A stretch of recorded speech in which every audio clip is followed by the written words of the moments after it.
Varicose వ్యాధితో బాధపడుతున్నారంట. తక్కువ ఖర్చుతో ట్రీట్మెంట్ కావాలి అనుకుంటే ఎవిస్ హాస్పిటల్ని సంప్రదించండి. నమస్కారం, మీరు చూస్తుంది సుమన్ టీవీ. నేను మీ కీర్తి. ఈరోజు నాతో పాటు ప్రముఖ ఆస్ట్రాలజర్ గోరుగుంట్ల సురేష్ బాబు గారు ఉన్నారు. నమస్తే అండి. కీర్తి గారు నమస్కారం అండి. మీరు చెప్పే రాశి ఫలాల కోసం చూడడానికి జనాలందరూ వెయిట్ చేస్తూ ఉంటారు. సో మే 1 నుంచి 31 వరకు ద్వాదశ రాశుల వారికి ఎలా ఉంటుందో తెలియజేసే ముందు అసలు ఈ నెల ఒక విశిష్టత గురించి తెలుసుకుందాం. సో ఈ నెల విశిష్టత మనం చూసుకున్నాం అనుకోండి, మే మనకి ప్యారలల్గా చైత్ర వైశాఖ మాసం వస్తుందన్నమాట. వైశాఖ మాసం వచ్చేటప్పటికి విష్ణుమూర్తికి అత్యంత ప్రీతికరమైన మాసం అని చెప్పేసి మనకి భగవద్గీతలో చెప్పేసి ఉన్నారు. ఈ మంత్లోనే మనకి బిగినింగ్లో అక్షయ తృతీయ వచ్చేస్తుంది. 30th అక్షయ తృతీయ వచ్చేస్తుంది. అక్షయ తృతీయ అనగానే దాని గురించి మనం చెప్పుకోని అవసరం లేదు, ఆల్రెడీ చాలా వీడియోస్ అన్ని మనం చేస్తున్నాము. ఈ మాసంలో లక్ష్మీదేవికి తృతీయ అంటే చాలా ఇష్టం, విష్ణుమూర్తికి ఈ మాసం అంటే ఇష్టము. ఈ మాసంలో బుద్ధ పూర్ణిమ కూడా ఉంది. ఇవి కాకుండా ఈ మాసంలో కొన్ని రోజులు కత్తెర ఉందండి. కృతికా నక్షత్రంలో సూర్యుడు ఎంటర్ అవుతుందో కత్తెర ఒక 13 days ఉంటుంది అనమాట. ఆ కత్తెరలో కొన్ని పనులు చేయొచ్చు, కొన్ని పనులు చేయకూడదు, అది తెలుసుకొని చేసుకోవాలి. ఇవి కాకుండా ఈ మంత్లో ఉన్న విశిష్టత ఏంటంటే 2 శని త్రయోదశులు ఉన్నాయండి. ఇది ఒకటి చాలా ఇంపార్టెంట్. ఎవరికైతే శని పీడలు శని బాధలతో పడుతూ ఉన్నారో ఇది ఒక మంచి అవకాశం. ఈ మాసం కొంచెం అలర్ట్ గా ఉండి చేసుకుంటే చాలా మంచిది. ఇప్పుడు చాలా రాసుల వారికి అవసరం కూడా కదా. కరెక్ట్. అవునవును, శని జస్ట్ ఇప్పుడే మారి కొంతమందికి ఉండటం వల్ల ఈ విధంగా మనం చూసుకుంటాం అనుకోండి. అన్ని మనకి సంకటహర చతుర్థి కూడా మన 16వ తారీఖు ఉందన్నమాట. సో ఇన్ని ముఖ్యమైన పండుగలతో వీటన్నిటికంటే కూడా ముందు బుద్ధ పూర్ణిమ ఉంది అనమాట. సో వీటన్నిటికంటే కూడా టోటల్ ఈ మాసం మొత్తం మనకి విష్ణుమూర్తికి అత్యంత ప్రీతికరమైన మాసం. ఈ మాసంలో ఉదక దానం చేస్తే విష్ణుత్వం వస్తుంది అని చెప్పేసి మనకి శాస్త్రాల్లో చెప్తున్నారు. అటు ఉదక దానం అంటే ఏమంటే, మేము కొన్నిసార్లు మన లాస్ట్ ఇయర్ సేమ్ ఇదే మాసంలో బెంగళూరు వెళ్ళాము. బెంగళూరులో ఒకళ్ళ ఇంట్లో 21 కలశాలు దానం చేయించాం అనమాట. అంటే రాగి చెంబు తీసుకొని రాగి చెంబులో నీటిని పట్టుకొని ఆ నీటిని ఒక పుణ్యాత్ములు కనుక ఆ చెంబుతో కనుక దానం చేస్తే విష్ణులోకం, ఓకే, విష్ణు సమతుల్యమైన భావం వస్తుంది అని చెప్పేసి శాస్త్రాలు వివరించారు. అందుకని మంచినీళ్ళు దానం చేయటం, ఏది దానం చేసినా కానీ పుణ్యం. మనకేమంటారు, మాధవ సేవయే మానవ సేవయే మాధవ సేవ. అంటే మనుషులకి కనుక సేవ చేస్తే ఎవరికి సేవ చేసినట్టు, మాధవుడికి చేసినట్లు. మాధవుడికి సేవ చేస్తే మాధవుడి పక్కన ఎవరు అంటారు, లక్ష్మీదేవి ఉంటుంది. అందుకని చెప్పి అక్షయ తృతీయ కూడా ఈ సమయంలో చేసుకుంటామంట. సాధ్యమైనంత ఎక్కువగా మంచినీళ్ళు, మజ్జిగ, గంధము ఇలాంటి పవిత్రమైన వస్తువులు కనుక దానం చేస్తూ ఉంటే చాలా చాలా బాగుంటుంది. రెండోది చాలా ముఖ్యమైనది ఏంటంటే, నేను కొన్ని పరిహారాలు చెప్తాను జనరల్గా క్లయింట్స్కి. వాళ్ళు ఏమంటారు, అవి చేసుకోవడానికి కూడా డబ్బులు లేవంటారు, అది చేయడానికి టైం కూడా లేదంటారు అనమాట. ఇట్లాంటి వాళ్ళకి ఏమంటేనండి, నారాయణను పట్టుకుంటే వచ్చేస్తాయి అంట. అందుకని చెప్పేసి ఏమంటే మా దగ్గర డబ్బుల్లో ఇబ్బంది పడుతున్నాం, మరి ఏదో పూజ చేయమని చెప్తాను నేను. ఆ పూజకి డబ్బులు లేవంటే ఏం చేయాలి, నారాయణ పట్టుకోవాలి. అందుకని చెప్పేసి నారాయణ పట్టుకోవాలి, ఈ టైం రైట్ టైం అనమాట. సో ఈ మంత్ లో అట్లీస్ట్ నీళ్ళు ఇవ్వచ్చు కదా దానం. నీళ్ళు అయితే దానం ఇవ్వచ్చు కదా, కొండలో పెట్టుకొని ఇవ్వచ్చు కదా 10 మందికి, పక్షులకి. అవును, ఇవన్నీ చేస్తూ ఉంటే ఇలాంటి చేయాలనుకున్న వాళ్ళకి ఇది బెస్ట్ మంత్రం.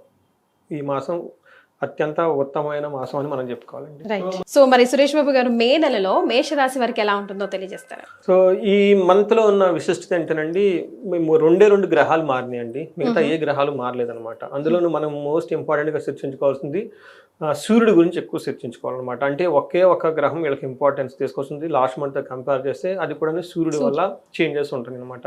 ఫస్ట్ ఈ మేషరాశి వాళ్ళకి కనుక చూసుకుంటే అశ్విని 1, 2, 3, 4 పాదాలు, భరణి 1, 2, 3, 4 పాదాలు, కృతిక ఫస్ట్ పాదం అంతా మనకి మేషరాశిలో ఉంటారు.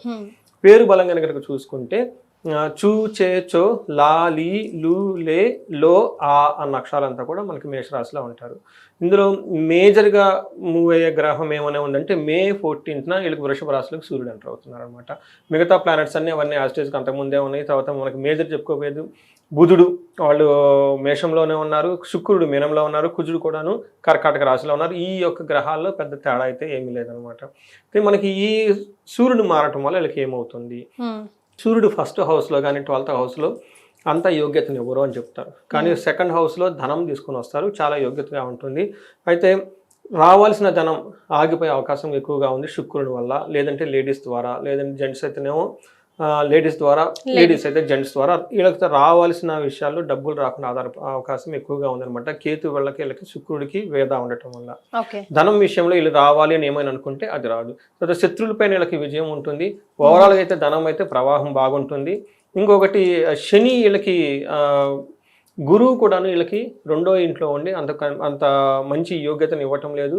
ఎందుకంటే వాళ్ళకి విత్త సమృద్ధి వచ్చే సూర్యుడు కూడా వీళ్ళకి ధన ప్రవాహం ఆపేస్తున్నారు. అంటే ఒక రకం చూసుకోవాలంటే ధనం విషయాలకు అప్స్ అండ్ డౌన్స్ ఎక్కువ ఉంటాయి. కొన్నిసార్లు వస్తుంది, కొన్నిసార్లు రాదు. అందుకని కొంచెం జాగ్రత్తగా కేర్ఫుల్గా ఉండటం ఎంతైనా ఇంపార్టెంట్. అది కూడాను సూర్యుడు వల్ల. వీళ్ళకి సూర్యుడు 2వ ఇంట్లో ఉండటం వల్ల ఏమవుతుందంటే ఈసారి ఈ మాస ఫలితం అంతా వీళ్ళ చేతుల్లోనే ఉంటుంది. కొన్నిసార్లు దేవుడు మీకే ఇచ్చేస్తున్నాను, ఏం చేస్తారో చేసుకోండి అని చెప్పేసి ఒక ఛాయిస్ ఇస్తూ ఉంటారు అనమాట. అప్పటిదాకా మనం చిన్నపిల్లలు అయితే పేరెంట్స్ మనల్ని కాపాడుకుంటూ ఉంటారు. కొన్నిసార్లు పేరెంట్స్ ఇద్దరు బజార్కో లేకుంటే మ్యారేజ్ ఫంక్షన్కి వెళ్ళిపోతారు. అప్పుడు ఆ రోజు నెక్స్ట్ డే మన సిబ్లింగ్స్, మన అన్నదమ్ములతో మనం హీరోలు అనమాట. ఇంట్లో తింటే తింటా మనకి ఫ్రీడమ్ వచ్చేసింది అనమాట. ఆ టైంలో మనం చదువుకుంటామంటే చాలా కష్టం. అట్లానే వీళ్ళకి కూడాను సూర్య భగవానుడికి వీళ్ళకి ఒక టెస్ట్ పెడుతున్నారు. నేను మీ మీద ఎలాంటి ప్రభావం చూపాను, మీ ఇష్టం మీరేం చేసుకుంటారు చేసుకోండి అని. కాకపోతే మనం చెప్పినట్లు సడన్గా పేరెంట్స్ బయటకు వెళ్ళిపోతే మన ఫ్రీడమ్ వచ్చేసి మనం ఆ టైంని మిస్యూజ్ చేసుకుంటాం అనమాట. వీళ్ళకి కూడా ఎలా ఉంటుందంటే సూర్య భగవానుడి వల్ల 2వ ఇంట్లో ఉండటం వల్ల హీనత్వం. లాస్ట్ మంత్ ఈ శ్లోకం నేను ఇప్పుడు సంస్కృతంలో చదివాను, దాని మీనింగ్ ఎక్స్ప్లెయిన్ చేస్తే మీరు నమ్ముతారో లేదా 3-4 కాల్స్ వచ్చాయండి, మీకు ఫీడ్బ్యాక్ ఇస్తున్నామండి.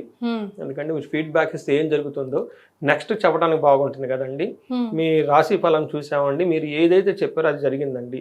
నేను ముందు ఇది చెప్పి తర్వాత వాళ్ళు ఇచ్చిన ఫీడ్బ్యాక్ చెప్తాను వాళ్ళకి ఎలాంటి విషయాలు జరిగినాయి అనేది. ఫస్ట్ వీళ్ళకి హీనత్వం, దుష్ట సంసర్గో మనస్తాపో శిరో వెదహ నిష్ఫలం కృషి వాణిజ్యం విత్తరాశి గతో రవి. 2వ ఇంట్లో కనుక సూర్యుడు ఉంటే ఏమవుతుందంటే హీనత్వం అంటే మన స్టాటస్ తగిన వాళ్ళకంటే కూడా లోవర్ క్యాడర్ వాళ్ళతో మన సహవాసం చేస్తాం, ఫ్రెండ్షిప్ చేసుకుంటాం, వాళ్ళ అవసరం మనం తీసుకుంటాం. 2వది దుష్ట సంసర్గం, దుష్టులతో ఏమంటారు వాళ్ళతో కలిసి మనం తిరిగేస్తూ ఉంటాం అనమాట. అంతేకాకుండా మనస్తాపానికి గురైపోతూ ఉంటాం, తలనొప్పి వచ్చే అవకాశం ఎక్కువగా ఉంటుంది. ఏదైనా కనుక పని చేస్తే అందులో వాళ్ళకి బెనిఫిట్ ఉండదు, లాభం ఉండదు, నిష్ఫలం అని చెప్పేసి చెప్తూ ఉంటారు. దీనికి 2 కాల్స్ వచ్చాయండి. అది ఇక్కడ మనకి ఒకళ్ళు ఫోన్ చేసి ఏమండి నాకు హెల్త్ బాగుండట్లేదు లాస్ట్ 5-6 months నుంచి, బట్ రీసెంట్గా మా మెయిడ్ వచ్చిందండి, ఆమె ఏమండి నాకు తెలిసిన వాళ్ళు ఉన్నారు, వాళ్ళని నమ్ముకోండి బాగుంటుంది అని చెప్పేసారు. వాళ్ళు ఫోన్లు కలిపారు, వాళ్ళు ఈ ప్రేయరు అది ఇది అని చెప్పి చాలా చేశారు. చివరి ఎందుకో నాకు అనిపించింది ఇది ఏంటి ఎక్కడికో వెళ్ళిపోతుంది, ఆ మేడీ చెప్పటం ఏంటి, నేను నమ్ముకొని పోవటం ఏంటి, అది ఏదో జరగటం ఏంటి, అక్కడ ఎవరినో పరిచయం చేయటం ఏంటి, నాకు ఇలా అనిపించేసిందండి. ఇది మీ రాశి ఫలాలు విన్నాను, రీకలెక్ట్ చేసుకుంటే మీరు చెప్పింది నాకు కరెక్ట్గా కోఇన్సిడెన్స్ అవుతుందండి అని చెప్పేసి. అంటే హీనత్వం అంటే వాళ్ళకంటే తక్కువ ఉన్న వాళ్ళతో కలిసి మెలిసిపోయేసి ఏదేదో పనులు చేసేస్తూ ఉంటారు. అది ఒక ఎగ్జాంపుల్. 2 దుష్ట సంసర్గం. ఇది నాకు ఇంకొక కాల్ వచ్చింది. ఇది మీ బోర్డర్ ఏరియా పార్వతీపురంలో. మీరు నమ్ముతారా లేదో మీ వీడియో చూశానండి, మీకు ఫీడ్బ్యాక్ ఇస్తున్నాను. వాళ్ళు ఏం చెప్పారంటే వీళ్ళకి భార్య పిల్లలు అందరూ ఉన్నారు, అనుకోకుండా ఎవరితోనూ పరిచయం అయిపోయింది. ఇతను మేలు, పరిచయం ఫీమేల్. ఆయన చూసేసి ఏదో పని చేసేసుకున్నారు మొత్తానికి. ఆ తర్వాత రిగ్రీట్ అవుతున్నాడు. రిగ్రీట్ అయ్యి మీ వీడియో చూశానండి, ఫీడ్బ్యాక్ ఇస్తున్నాను, కరెక్ట్గా ఇలా జరిగిందండి, నేను ఒక డిగ్నిఫైడ్ పర్సన్, అనుకోకుండా కొన్ని కారణాల వల్ల ఏదో ఇలా జరిగిపోయిందండి, చాలా బాధ కూడా పడుతున్నానండి అని 2 ఇన్సిడెంట్లు నాకు చెప్పారండి. సో అందుకని కొంచెం జాగ్రత్తగా కేర్ఫుల్గా ఉండాలి. హీనత్వం ఎప్పుడైనా కయ్యానికైనా బియ్యానికైనా మన స్టాండర్డ్స్ మనకు ఉండాలండి. అంటే మంచి వాళ్ళని పట్టుకోవడం ఎప్పుడు కష్టమేనండి, కానీ వాళ్ళని పట్టుకొని ఉంటే మనకి ఎంతో లాభం ఉంటుంది. చెడు వాళ్ళని పట్టుకోవడం చాలా ఈజీ. అందుకని హీనత్వం, మంచి జరిగినా చెడు జరిగినా మన స్టాటస్లో మనం చేసుకుంటూ పోవాలండి. ఎందుకంటే ఒక చెడు ఇంకో చెడు వెళ్ళిపోతూనే ఉంటుందండి. మనకి చివరికేమో టైం ఈజ్ వెరీ లెస్ కదండి, ప్రెషర్స్ లైఫ్ కదా, జీవితం చాలా ముఖ్యమైనది కదా. అంత మనీ టైం ఎనర్జీ అంతా వేస్ట్ చేస్తుంటే టైం మళ్ళీ రాదు కదండి. దుష్ట సంసర్గ దుష్టవర్గ ఎంత అయిపోయిన తర్వాత మళ్ళీ మనస్తాపం పడతారు, అయ్యో నేను పని చేశానని చెప్పేసి. అందుకని తర్వాత శిరో ఏదైనా కనుక పనిచేస్తే కృషి నిష్ఫలం కృషి వాణిజ్యం, బిజినెస్ చేసినా ఇంకొకటి చేసినా రిజల్ట్ రాదు. అందుకని చెప్పేసి ఈ మంత్ వీళ్ళు కొంచెం జాగ్రత్తగా ఈ 2 విషయాల్లో గుర్తుపెట్టుకుంటే అంతా బాగుంటుంది. తర్వాత బ్యాడ్ కంపెనీ కోరల్స్ కూడా అవకాశం ఎక్కువగా ఉంది. ఇది ఒక్క విషయంలో వీళ్ళకి చాలా కేర్ఫుల్గా ఉండాలి, కొంచెం డిసిప్లైన్డ్గా. టైం కనుక పాస్ చేస్తుంటే పర్టికులర్ 14వ తారీఖు నుంచి 20వ తారీఖు వరకు మిగతా టైం అంతా బాగుంటుంది. రెండో గ్రహం వచ్చేటప్పటికి కుజుడు వీళ్ళకి లాస్ట్ మంత్లోనూ అదే విధంగా ఉన్నారు, ఈ మంత్ కూడా అదే విధంగా ఉన్నారు, పెద్ద డిఫరెన్స్ ఏమవుతుంది కుజుడు విషయంలో. బట్ ఒకసారి రిపీట్ కనుక చేస్తూ ఉంటే 4వ ఇంట్లో ఉండటం వల్ల బంధువులతో గొడవలు వచ్చే అవకాశం ఎక్కువగా ఉంటుంది. తర్వాత బంధువుల వల్ల చిరాకులు, మిత్రద్రోహం, స్థానభ్రంశం. గుర్తుపెట్టుకోండి, మిత్రులు ఎవరైతే ఫ్రెండ్స్ ఉన్నారో వాళ్ళని చీట్ చేసే అవకాశం ఎక్కువగా ఉంటుంది. తర్వాత కొంచెం హెల్త్ కాంప్లికేషన్స్కి వచ్చే అవకాశం కూడా ఎక్కువగా ఉంది. రెండోది వీళ్ళకి 7th హౌస్లో కనుక చూడటం ఉంటుంది, సోదరులతోటి గొడవ, భార్యతో మాట పట్టింపులు వచ్చే అవకాశం ఎక్కువగా ఉంటుంది. తర్వాత వేరే ఇబ్బంది కలిగించే మాటలు వినే అవకాశం ఎక్కువగా ఉంటుంది. వీళ్ళ చుట్టూ ఉన్న వాళ్ళు వీళ్ళు ఏదో క్రిటిసైజ్ చేయడం అవన్నీ చేసే అవకాశం ఎక్కువగా ఉంటుంది. కానీ కుజుడు 11th హౌస్లో ఉండటం వల్ల ధనలాభానికి అయితే చక్కగా ఉంటుంది. మీకు అదే ఇందాక చెప్పాను బిగినింగ్ లోనే, ఈ మంత్ అంతా వీళ్ళ చేతిలోనే ఉంటుంది. ఓకే, ధనానికి ప్రాబ్లం, నేనే కింగ్ అన్నట్లు ఉంటారు. ఇష్టమైన వస్తువులు వస్తాయి, ఆరోగ్యం బాగుంటుంది, భూలాభం ఉంటుంది, అన్ని విధాలా బాగుంటుంది. కానీ ఈ టైంలో వీళ్ళు మైండ్ సెట్ సరిగా లేకపోతే, వీళ్ళ బుద్ధి బాగా లేకపోతే చేసుకున్న తర్వాత మళ్ళీ బాధపడతారు. పశ్చాత్తాపం అంటే అదే కదా పనిష్మెంట్. లక్కీగా వాళ్ళకి పాజిటివ్ అంటే ఓకే, అదేదో నెగిటివ్ పోయింది బాగుండదు, అది ఆ బాధ వర్ణన. అదే అంటే కరెక్ట్ చేసుకోలేని మిస్టేక్స్ కదండి. అవునండి. మరి ఇక నక్షత్రాల ప్రకారం ఎలా ఉంటుందో దానికి ముందు శుక్రుడు చూద్దామండి. శుక్రుడు కూడా పెద్ద ఏమి డిఫరెన్స్ ఉండదండి. లాస్ట్ ఇయర్ ఎలా ఉంది అలానే ఉంటుంది. లాస్ట్ మంత్ ఎలా ఉంది అలానే ఉంది. కాబట్టి జనరల్గా ఏమవుతుందంటే శుక్రుడు వీళ్ళకి 12th హౌస్లో ఉండటం వల్ల ఏదైనా కనుక పని చేస్తే అందులో ఆటంకాలు కలిగించే అవకాశం ఎక్కువగా ఉంటుంది. కొంచెం సీక్రెట్గా ఉన్న ప్లేస్లో డిసీజులు వచ్చే అవకాశం ఎక్కువగా ఉంది. పర్టికులర్గా లేడీస్ చాలా కేర్ఫుల్గా ఉండాలి. సో ఓవరాల్గా కనుక చూసుకుంటే శుక్రుడు కొంచెం లైట్గా ట్రబుల్స్ ఇస్తున్నాడు, కుజుడు కొంచెం మిక్స్డ్ రిజల్ట్ ఇస్తున్నాడు. తర్వాత సూర్యుడు వచ్చేటప్పటికి అన్ని విషయాలు చాలా ఉన్నా కానీ కొన్ని విషయాల్లో చెడు కలిగించే అవకాశం ఎక్కువగా ఉంది. ఇప్పుడు దాకా చెప్పుకునే విధంగా ఈ విధంగా తెలుసుకుంటే మనం వీళ్ళకి ఒక రకంగా పెద్ద మేజర్గా చేంజెస్ అయితే ఏమో ఉండవు, సాధారణంగా ఉండే ఒక మంత్ని మనం అనుకోవాలండి. రైట్, లేవు అని చెప్పడానికి లేదు, ఉంది అని చెప్పడానికి లేదు అన్నట్టుగా ఉంది మేషరాశి వారికి. మరి నక్షత్రాల ప్రకారం అనేది నక్షత్రం కనుక చూసుకుంటే అశ్విని, భరణి, కృతిక 3 నక్షత్రాలు ఉంటాయండి. అశ్విని నక్షత్రం కనుక చూసుకుంటే వీళ్ళకి కొన్ని విషయాలు చాలా పాజిటివ్గా ఉంది, ఎక్కువగా పాజిటివ్గానే ఉంది. ఓకే, కొంచెం కొన్ని విషయాలు ఛాలెంజింగ్గా ఉంది. ఫస్ట్ ఎక్కడ పాజిటివ్గా ఉంది, మంత్ అంతా వీళ్ళకి ఐశ్వర్యవంతంగా ఉంటుంది. ఓకే, ఎక్కడ ఏది లోపం ఉండదు, సౌఖ్యం ఉంటుంది, సంపదలు ఉంటుంది, ధనలాభము ఉంటుంది, జయప్రదంగా ఉంటుంది. రెండు విషయాలు కేర్ఫుల్గా ఉండాలి. ఒకటి కలహము, నాశనము చూపిస్తుంది. ఎక్కడ గొడవ అంటే ఫస్ట్ 2 వీక్స్లో మే 2 గొడవలు అయ్యే అవకాశం ఎక్కువగా ఉంది. ఇది కూడా అన్నాదమ్ముల వల్ల, వీళ్ళ యొక్క అగ్రెసివ్ బిహేవియర్ వల్ల గొడవలు వచ్చే అవకాశం ఎక్కువగా ఉంది. రెండోది శుక్రుడికి సంబంధించిన విషయాల్లో నాశనం చూపిస్తుంది. కాబట్టి వీళ్ళు అనుకున్న పని కానీ ఏదైనా అంటే అది కూడా పర్టికులర్గా లగ్జరీకి సంబంధించి, లేదంటే ఏదైనా బంగారు వస్తువులు, విలువైన వస్తువులు కొనుక్కోవాలన్నా కానీ, కారు, ఇట్లాంటి ఏదైనా లగ్జరీకి సంబంధించిన విషయాల్లో, లేదంటే స్త్రీలకు సంబంధించి, లేదంటే స్త్రీలైతే పురుషులకు సంబంధించిన విషయాలు వీళ్ళకి అనవసరమైన ఆటంకాలు వచ్చేసి అనుకున్న ఒక ప్రోగ్రాం ముందుకు పోకుండా ఆగిపోయే అవకాశం ఎక్కువగా ఉంది. ఓకే, ఇది అశ్విని నక్షత్రం వాళ్ళు.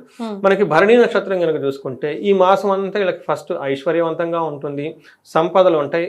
ప్రాబ్లం అయితే 2 ఛాలెంజెస్. ఒకటి కలహము, నాశనము. అగైన్ గొడవలు వచ్చే అవకాశం ఎక్కువగా ఉంటుంది. అనుకున్న పని కాకుండా బ్రేక్ అయ్యి నాశనమయ్యే అవకాశం ఎక్కువగా ఉంటుంది. కృతికా నక్షత్రం వాళ్ళు కొంచెం జాగ్రత్తగా ఉండాలి. వీళ్ళకి ఐశ్వర్యం ఉంటుంది, ఓవరాల్గా క్షేమంగా ఉంటారు, సౌఖ్యము, సంపదలు ఉంటాయి. ఇదంతా పాజిటివ్గా ఉంటుంది. నెగిటివ్ వచ్చినప్పుడు వీళ్ళకి మృత్యు భయం ఉంటుంది. ఏదో మిస్టేక్ చేయటమో ఏదో చేసి ఉంటుందో పోతుందో అనే టెన్షన్ పడి ఎక్కువగా ఉంటారు. దీంతో పాటు అనుకున్న పని సరిగ్గా కాక అది నాశనం అయ్యే అవకాశం ఎక్కువగా ఉంది. అంటే వీళ్ళకి వచ్చేటప్పటికి క్షేమంగా ఉంటారు, సౌఖ్యంగా ఉంటారు, సంపదలమయంగా ఉంటారు, ఐశ్వర్యంగా ఉంటుంది. ఈక్వల్గా నెగిటివ్ ఛాలెంజెస్ కూడా ఉన్నాయి. అవి మృత్యు భయము, నాశనము, కలహము, ఈ నాశనము, ఇవన్నీ వచ్చే అవకాశం ఎక్కువగా ఉంది. వీళ్ళకి కొంచెం అప్స్ అండ్ డౌన్స్ ఎక్కువగా ఉంది. కాబట్టి కృతికా నక్షత్రం వాళ్ళు కొంచెం జాగ్రత్తగా ఉండాలి. ఇవి కాకుండా మనకి లత్త అని ఒక కాన్సెప్ట్ ఉంటుందండి. ఇవి టెంపరీగా కొంతమందికి, అందరికి అప్లై అవ్వదు, అన్ఎక్స్పెక్టెడ్ కొంతమంది కొన్ని ప్రాబ్లమ్స్ వస్తాయి. భరణి, కృతికా నక్షత్రం వాళ్ళకి గ్యాస్ట్రైటిస్ వచ్చే అవకాశం ఎక్కువగా ఉంది, చెస్ట్ పట్టే అవకాశం ఎక్కువగా ఉంది. ఎవరైనా కానీ హార్ట్ రిలేటెడ్ ప్రాబ్లమ్స్ ఉన్నా, లేదా gastritis problems, severe gastritis problem ఉన్నా కానీ కొంచెం జాగ్రత్తగా ఉండాలి. వాళ్ళు మేజర్గా వాకింగ్కి వెళ్ళటం, తర్వాత ప్లెంటీ ఆఫ్ వాటర్ తాగటం. ఇది టైం బాగలేదు కదండి, ఈ టైంలో హెల్త్కి సంబంధించిన వాళ్ళు కేర్ఫుల్గా ఉండటం. అంటే సూర్యుడికి సంబంధించిన ఏమంటారంటే వడదెబ్బ, ఇవి జరిగే అవకాశం ఎక్కువగా ఉంది. తర్వాత ఫుడ్ కూడాను చాలా లైట్ ఫుడ్, జావలు ఇలాంటివి కనుక తీసుకొని ఉంటే, ఎక్కువ ఆయిల్ ఫుడ్స్ ఇవన్నీ అవాయిడ్ చేస్తే, అంటే సూర్యుడు యొక్క ప్రభావం భరణి, కృతిక నక్షత్రం మీద ఎక్కువగా ఉంటుంది. ఎందుకంటే వాళ్ళు సూర్యుడు అక్కడ ట్రావెల్ చేస్తూ ఉన్నారు. సూర్యుడు ట్రావెల్ ఏ నక్షత్రంలో ఉంటే వాళ్ళకి హార్ట్ రిలేటెడ్ డిసీజ్ వస్తాయి అని చెప్పేసి మనకు శాస్త్రాలు వివరించారు. కాబట్టి ఈ 2 నక్షత్రం వాళ్ళు చాలా కేర్ఫుల్గా ఉండాలి. రైట్, మరి ఎలాంటి రెమెడీస్ ఫాలో అవ్వాలంటారు? సో రెమెడీస్ కనుక చూసుకుంటే ఎవరికైనా అనుకున్న పని జరగకుండా ఇబ్బంది పడిపోతూ ఉంటే వీళ్ళకి అది కూడా శుక్రుని వల్ల ఉండటం వల్ల శుక్రునికి అధిష్టాన దేవత మహాలక్ష్మి. మహాలక్ష్మి అష్టకం చదువుకున్న చాలా బాగుంటుంది. తర్వాత ధనలాభం అయితే చాలా బాగుంది.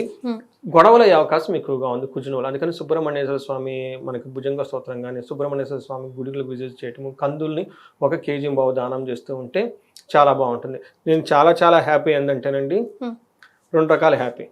నేను ఇది రెమెడీస్ వాళ్ళంతా వాళ్ళు చేస్తున్నారు. ఇంకొక హ్యాపీనెస్ ఏమంటే వీళ్ళు లోకల్గా ఉన్న టెంపుల్స్ కలెక్టం స్టార్ట్ చేస్తున్నారు. చూడండి, అది బాగుంటుంది కదా. నాకు ఒకళ్ళు ఫోన్ ఎక్కడి నుంచి కదిరి అనుకుంటా, మనకి రాయలసీమ కల్లే విలేజ్లో ఫోన్ చేసి ఏమండి మీరు చెప్పారంటే ఈరోజు ఒకళ్ళు వచ్చేసి చేపించుకొని పోయారండి మా దగ్గర, బాగుందంటే అట్లా చెప్తుంటే మనకి గుళ్ళకి మళ్ళీ జనాలు వస్తున్నారని చెప్పేసి. అందుకని ఇవి చిన్న చిన్న రెమెడీస్ అండి, లోకల్ గుళ్ళో చక్కగా చేసుకోవచ్చు, హ్యాపీగా చేసుకోవచ్చు. అది అందుకని వీళ్ళకి మెయిన్ గొడవలు వచ్చే అవకాశం ఎక్కువగా ఉంది. వీళ్ళకి ఎవరైనా కనుక పెద్ద గొడవలు కనుక ఉంటే చండీ పారాయణ, చండీ హోమం చేసుకోవాలండి. అగైన్ సమస్య తీవ్రతను బట్టి చేసుకోవాలి. సింపుల్గా అయితే మనకి ఓం దుమ్ దుర్గా అని మహామంత్రాన్ని చదువుకున్న చాలా బాగుంటుంది, దుర్గా సప్తశ్లోకి చదువుకున్న బాగుంటుంది. బట్ కొన్నిసార్లు వాళ్ళకి చాలా పెద్ద ప్రాబ్లం ఉంటుంది, అప్పుడు వాళ్ళకి చండీ పారాయణం, చండీ హోమం ఇంట్లో చేయించుకుంటే చాలా చాలా ఉత్తమం. ఎందుకంటే ఇంట్లో మనకు తెలుసో తెలియక కొన్నిసార్లు నెగిటివ్ వైబ్స్ మాట్లాడుతూ ఉంటాం అనమాట. అందుకని ఇంట్లో ఎప్పుడైనా వేద పారాయణం కానీ, తర్వాత వేద మంత్ర కానీ, వేద ఘోష కానీ ఇలాంటి పూజలు కనుక చేయించుకుంటే ఇంట్లో ఉన్న నెగిటివ్ వైబ్స్ అంతా పోయి బాగుంటుంది. కాబట్టి వాళ్ళకున్న సమస్య తీవ్రతను బట్టి ఇవి చేసుకోవాలి. ధన ప్రవాహం వీళ్ళకి సహజంగా చాలా బాగుంది. ఇన్ కేసు లేదు అనుకుంటే కుబేర పాశుపతం చేయించుకున్న శీఘ్ర ధన ప్రాప్తికి, లేదంటే మనకి నష్టద్రవ్య ప్రాప్తికి శ్రీ సూక్తంతో సంపుటీకరణ చేసిన బీజావంతాలతో పూజలు చేయించుకుంటే, లేదంటే మనకి హోమాలు చేయించుకుంటే శీఘ్రంగా ధనం వచ్చే అవకాశం చాలా ఎక్కువగా ఉంటుందండి. సో మేషరాశి వారికి మే నెలలో ఎలా ఉంటుందో తెలియజేయడంతో పాటుగా వాళ్ళు ఎలాంటి రెమెడీస్ ఫాలో అవుతే మరింత కలిసి వస్తుందో కూడా తెలియజేశారండి. ధన్యవాదాలు. ధన్యవాదాలండి.